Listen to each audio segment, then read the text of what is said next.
ప్రస్తుతం దేశవ్యాప్తంగా భారీగా ఉన్న పెట్రోల్ డీజిల్ ధరలతో పేద మధ్యతరగతి ప్రజలు ఎంతో ఇబ్బంది పడుతున్నారు. పెరగడమే కానీ తగ్గడం అనేదే తెలియకుండా పెట్రోల్ డీజిల్ ధరలు దూసుకెళ్తున్నాయి. గతంలో ఎన్నడూ పెట్రోల్ డీజిల్ ధరలు సెంచరీ మార్క్ దాటుతాయని ఎవ్వరు అనుకోలేదు. కానీ కొన్ని రోజుల్లోనే రెక్కలొచ్చినట్లు ఈ ఇంధన ధరలు పైకి దూసుకెళ్లాయి.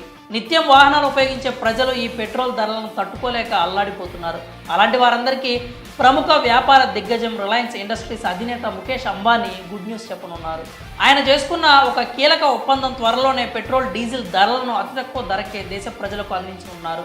ప్రపంచ మార్కెట్లో క్రూడ్ ఆయిల్ రేట్లు పెరిగితే మన దేశంలో పెట్రోల్ డీజిల్ రేట్లు పెరుగుతాయనే విషయం తెలిసిందే. కానీ అదేంటో అనేక సార్లు క్రూడ్ ఆయిల్ రేట్లు పడిపోయినా కూడా మన దేశంలో మాత్రం పెట్రోల్ డీజిల్ ధరలు పెరిగాయి. కానీ ఇక ముందు అలాంటి పరిస్థితి ఉండదని అంటున్నారు ఆర్థిక నిపుణులు. అందుకు కారణం ముఖేష్ అంబానీ వెనిజులా దేశంతో చేసుకున్న ఒప్పందమే. వెనిజులా దేశంలో సైతం ముడి చమురు నిక్షేపాలు ఉన్నాయి. కానీ ఇన్నాళ్ళు వెనిజులాపై నిషేధం ఉండడంతో ఆ దేశం నుంచి ముడి చమురు దిగుమతి చేసుకునేందుకు అనుమతి ఉండేది కాదు. కానీ ఇప్పుడు ఆ దేశంపై నిషేధం ఎత్తివేయడంతో ముడి చమురును దిగుమతి చేసుకునేందుకు ముఖేష్ అంబానీ వెనిజులాతో ఒప్పందం కుదుర్చుకున్నారు.